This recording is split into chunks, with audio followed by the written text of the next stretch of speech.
Hello dear aspirants, I welcome you back to another video.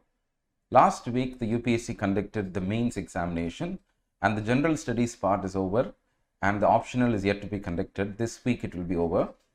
So we are going to do a quick analysis of UPSC general studies paper 3, especially economy and agriculture related question.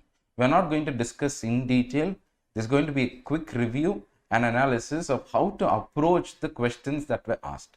See, if you see 2021 mains question, as far as economy and agriculture is concerned, we had 8 questions totally.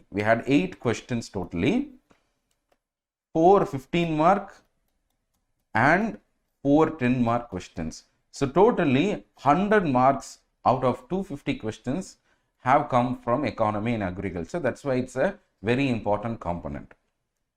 So let's discuss one by one the questions and then I'll give you an understanding of how to approach these questions.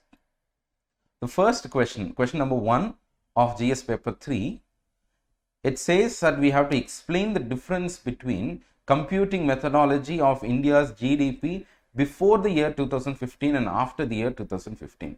So this is a little tricky question, very easy question, but those who were preparing for UPSC mains, if they had forgotten the methodology, it would have been difficult for them because you need to specifically address this question.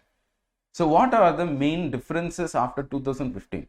So 2015 is the year where we incorporated certain changes. We have to list down these changes. This is a basic classroom question. We put forth these questions and we explain these questions in the classroom program.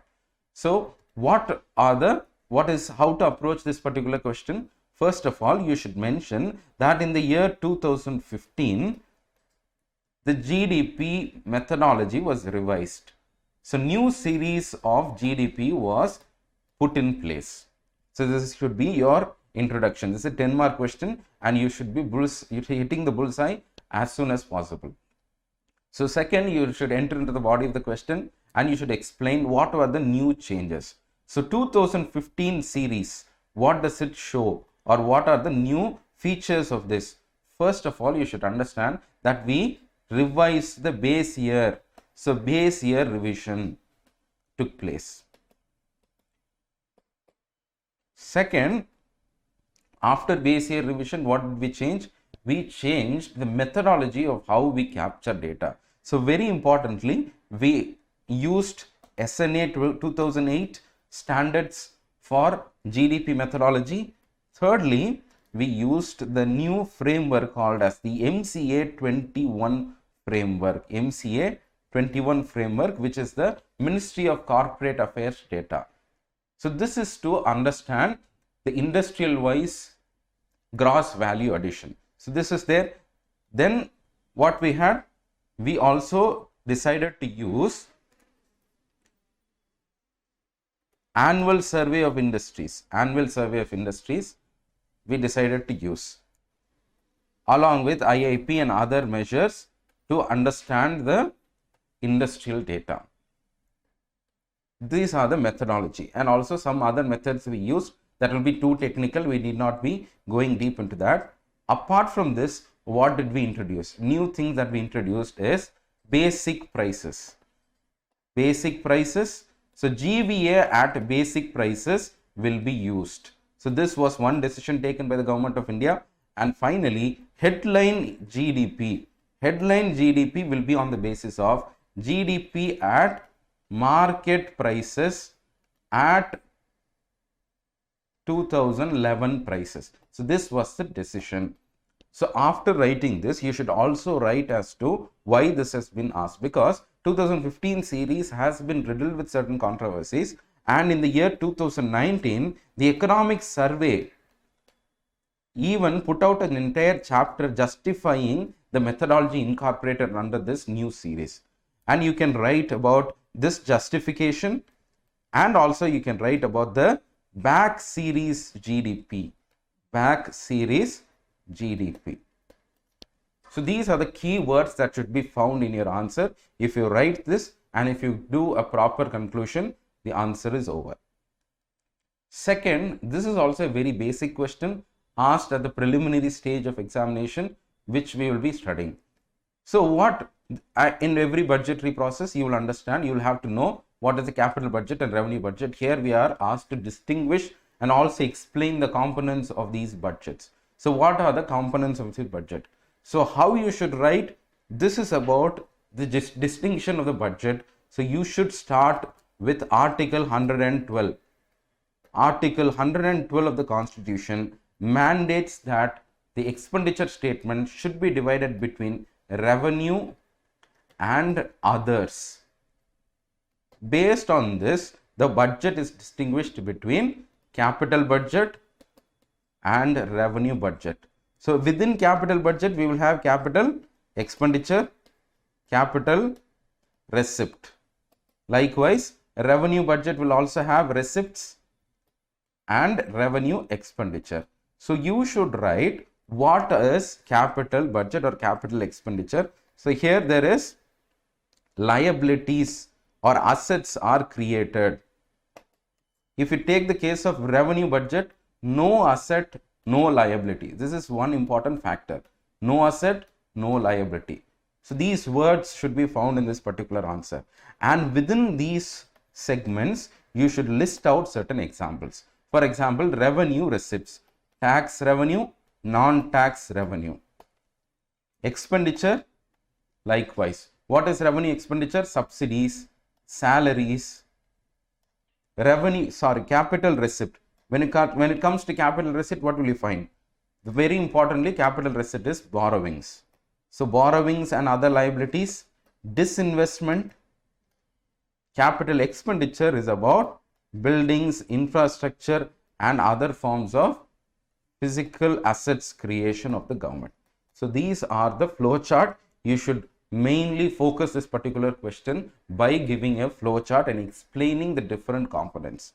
So once you do this flow chart, then you should enter, and you could also explain that on the revenue side, we always have a deficit on the deficit.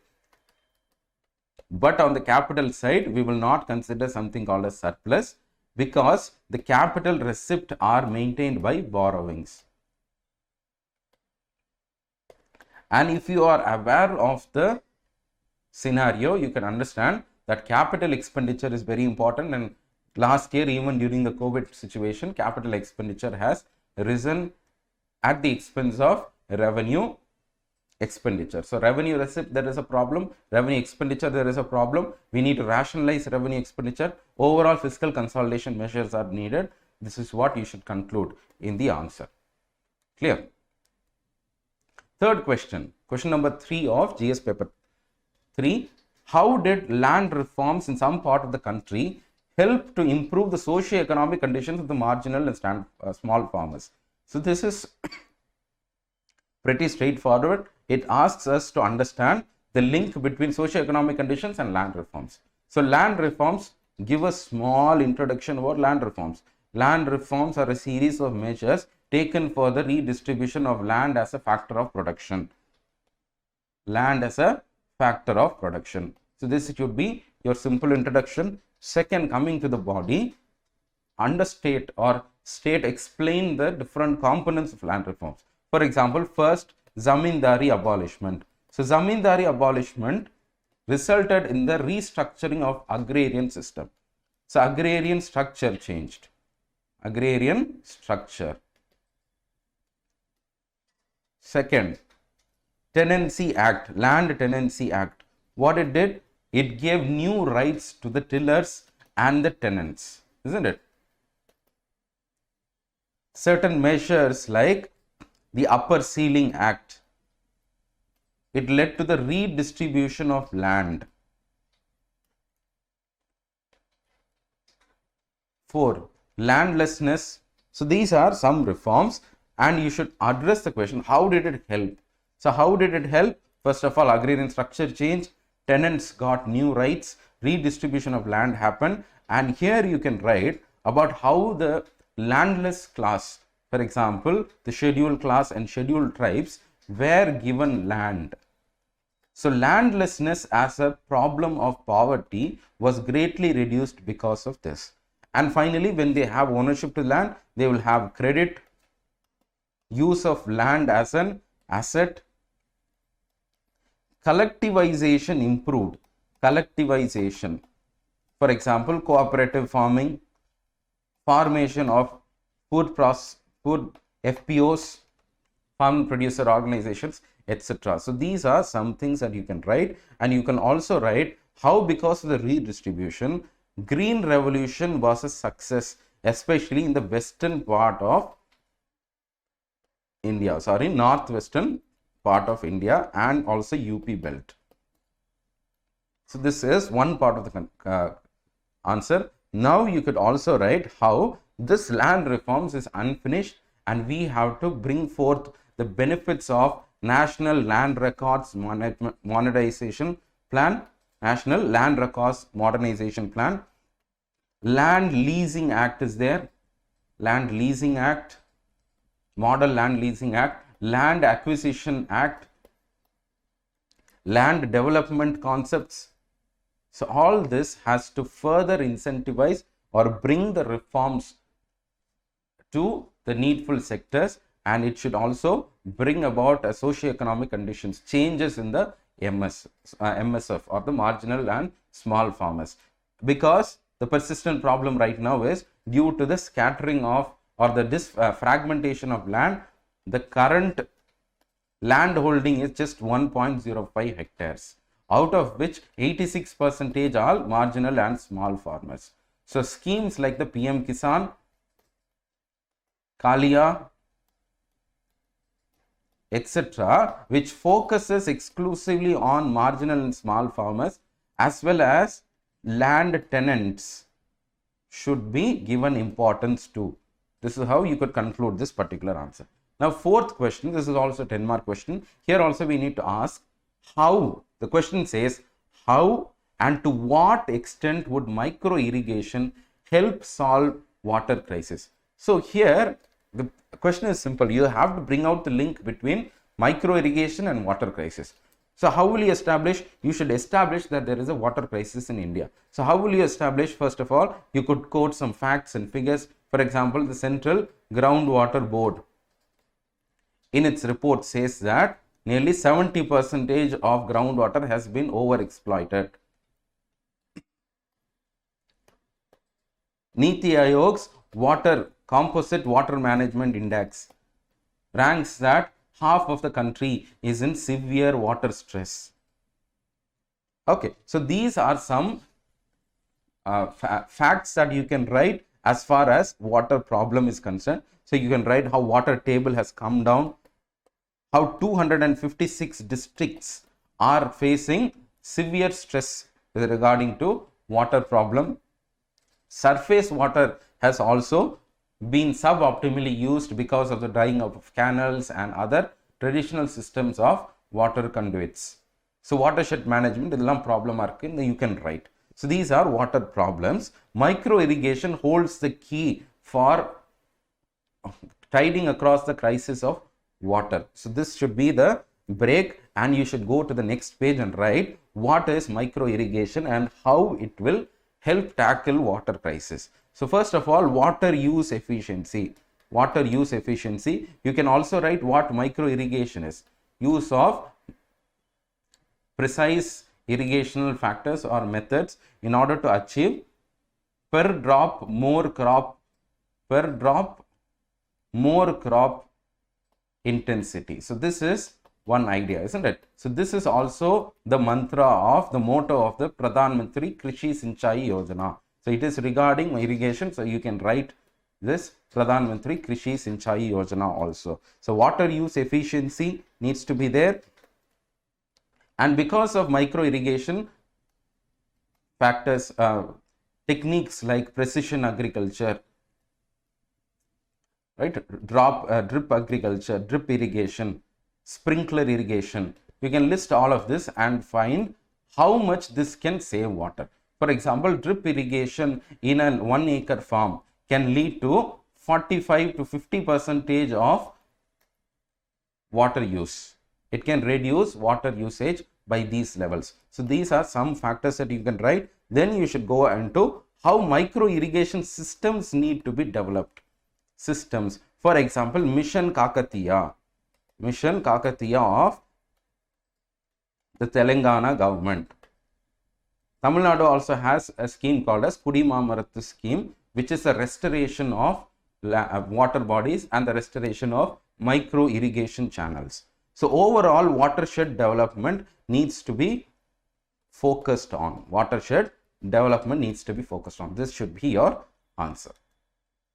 Question number 11, that is the first question of the 15 mark, asks as to, do you agree that Indian economy has recently experienced V-shaped recovery? So this is your question. So you have to agree. This is an opinionated question. You have to agree whether India has experienced V-shaped or not. So first of all, India has gone through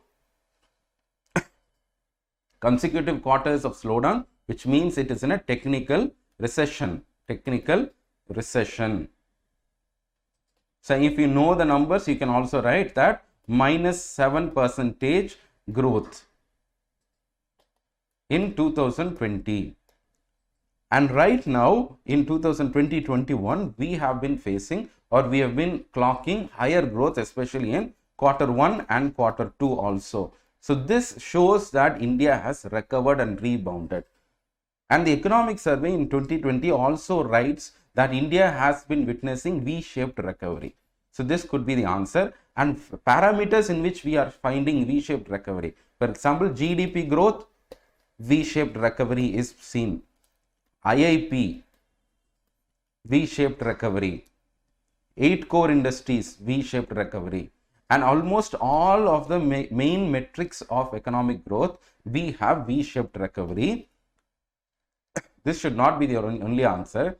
However, V-shaped recovery does not point to an overall increase to the pre-pandemic levels of India, and we have certain challenges in our recovery story. For example, certain sectors have grown, other sectors have not grown. So this is called as the K-shaped recovery. So you can point out that some sectors have grown, other sectors have not grown. For example, last year, agriculture and other sectors have grown, but services-based economy have not grown.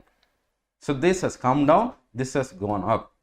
What about unemployment? Unemployment has seen an increase. And also there seems to be a divergence between stock market and financial asset performance versus the overall growth of India. So these are the points of divergence. This point that India's V-shaped recovery is not fully made and there are certain challenges which we need to overcome. So this should be your answer. Sometimes you can also quote that there could be a U-shaped recovery because some segments, especially hospitality segments, transport segment, they have seen 1 to 2 years of slowdown. So this is a U-shaped recovery. So segment wise, there is not a fully V-shaped recovery, but there are fragments of divergence and difference in the recovery story of India's growth. So this should be your answer. You should give support to your answer by mentioning all these facts and figures. Question number 12. Investment in infrastructure is essential for more rapid and inclusive economic growth. So this is the question. Discuss in the light of India's experience. So you should write, in the light of India's experience, how infrastructure is essential. So how is it essential? First of all, infrastructure is a key segment of India, and you could write like roadways, etc. All the infrastructure that you know of, you can write this and you could understand, or you should establish that it is a great enabler of growth. Second, to put across the point that it is very essential, you should write what is the multiplier effect. It has a higher multiplier effect. For example, Niti Aayog writes in its document, Niti Aayog at 75, that, India at 75, that 3%, 3x is the multiplier effect of infrastructure. You invest 1 rupee, the overall dividend will be 3 times as far as Indian economy is concerned. So these are a part of your introduction, and now you should write why it is essential for rapid growth. First part is rapid growth. Second part should be inclusive growth. For example, rapid growth multiplier effect is high. Yes. Credit growth is taken more by infrastructure. the amount of liquidity pressure that the banks are facing can be eased when infrastructure segment is absorbing a lot of money from these segments, financial market. Clear? Likewise, skill upgrade or skill updation will happen. Backward and forward linkages are more in this particular areas, and therefore once you invest in these areas, it can bring forth immediate employment benefits. Immediate employment benefits will happen. So these are the reasons why, or this is how you should argue, rapid economic growth will happen through the help of infrastructure. The second part of the question should be, about inclusive economic growth. Inclusive. So how do you say that this is an inclusive economic growth? Point number one, regional development, balanced regional development. Through the golden quadrilateral, we will ensure that all parts of India are connected. So regional development. Migration problem can be arrested because of dispersion of economic seeds. Okay. Agrarian crisis due to the strengthening of infrastructure and market proximities. Market proximities can happen, due to which all these things can have a benefit in the agrarian economy. Finally, social infrastructure. For example, if you invest in health, if you invest in energy, if you invest in education, all of this will translate into human capital formation.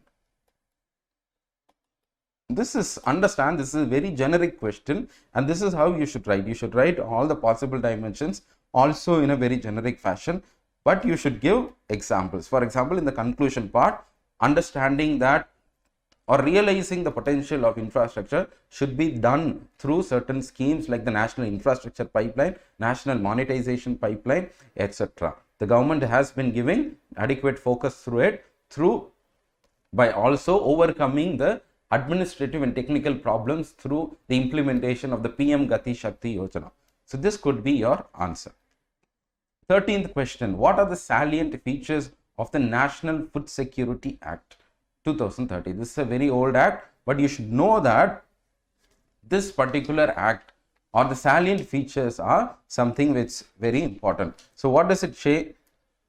The features, or first of all, you should give the introduction that it gives or envisages the concept of right to food. Clear? A statutory right to food as an entitlement of the people has been envisaged by this National Food Security Act.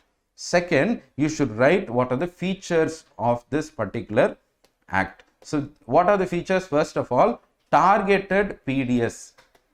75% of the rural and 50% of the urban will be covered under this particular scheme. Then the another,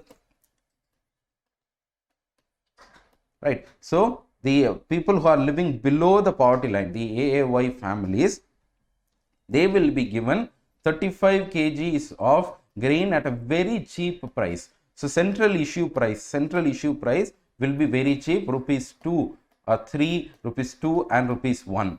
So this is the idea. And also under this scheme, we have maternity benefits of up to 6,000 rupee.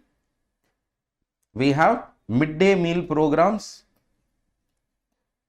Midday meal program will be given, and also it will give children food under the Anganwadi program. So these are the main features of this particular bill or act. Now, how has this food security bill helped in eliminating hunger and nutrition? So this is the question. You have two ways of arguing that this particular act, after the implementation of this act, hunger and malnutrition had been addressed to a great extent, or you can argue that it has not done so. So I will put forth the argument that food security bill has not achieved elimination of hunger and malnutrition. For example, through the figures like the International Food Policy Research Institute or the Global Hunger Index, India is still faring very poorly in terms of hunger and malnutrition. So overall poverty has been reduced. For example, 240 million have been removed out of poverty in the last 10 years. Clear? But if you see hunger, if you see forms of malnutrition, then the problem is still acute. So 40% of the lactating women are still facing anemic problem. The IMR, the infant mortality rate, right? The MMR, maternity mortality rates, are all very under all. We have not achieved the targets under the SDGs. So these are all certain risks. So food security bill has not to a great extent eliminated hunger. So elimination of hunger and malnutrition is an SDG goal 1 and 2. SDG goal 1 and 2. What you should argue, you can argue is food security bill, even after enhancing the entitlements of food, the consumption pattern has not changed. The dietary preferences of the people have not changed to a great extent, and also women and children, especially the biggest link of hunger and malnutrition, have not been able to witness any health related benefits. Right? Substantial benefits have not been seen. So this is the point of argument, and you could end the answer by saying that we should give more importance to food fortification. Food fortification. How? For example, the Poshan Abhiyan 2.0. So by strengthening all these programs, we can achieve the elimination of hunger and malnutrition in India.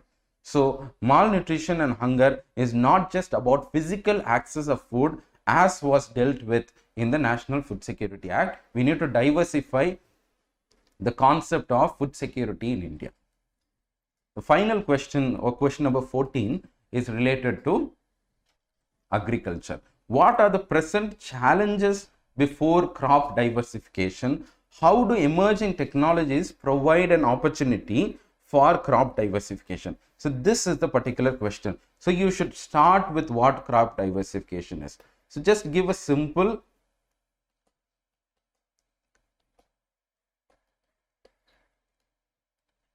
introduction about what crop diversification. It is the addition of crops to the existing patterns of cultivation. Example, through the use of, let's say, integrated farming, through the use of agroforestry, crop rotation, etc.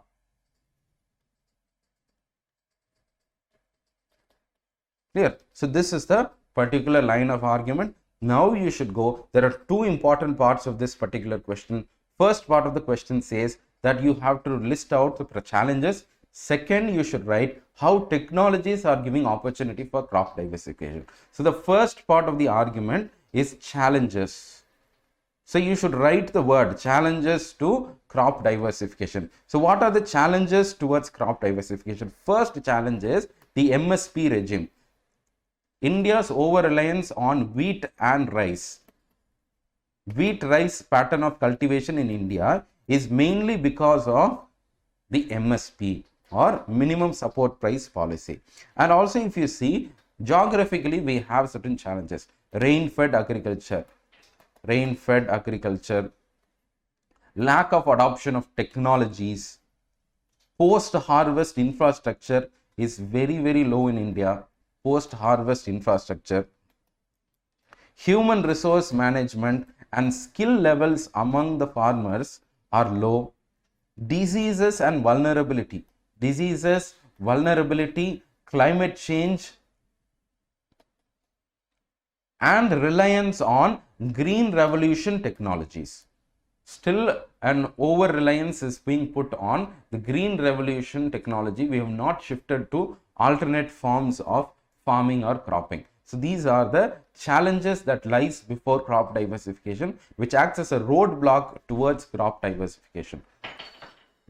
Second part is what are the emerging technologies, how do they provide an opportunity for crop diversification. So here it is very pretty simple. You should just not think very narrowly that there are technologies which can help in crop diversification. Overall, generally, whatever you have studied, technology versus agriculture, you can put that as an answer. For example, biotechnology. So the use of biotechnology, GM crops, right, drought resilient crops and seeds can be created using biotechnology. So this can help in the input side that is needed for crop diversification. Secondly, mechanization or agricultural engineering is needed, which can help in the form of precision farming technology, use of certain apps. Right? Third, you can use application and software based solutions. For example, for controlling of irrigation. For control of irrigation, let's say drip farming. Drip farming can be controlled through an application. So this is a use of technology. IoT and big data. IoT and big data can be used to pool all the information, or aggregation of agricultural information can happen through IoT and big data. Drone based survey of soil health, and also precision based application of fertilizers. Overall, GIS based architecture or ecosystem for agriculture, GPS based agricultural system, scientific tools for allied sectors,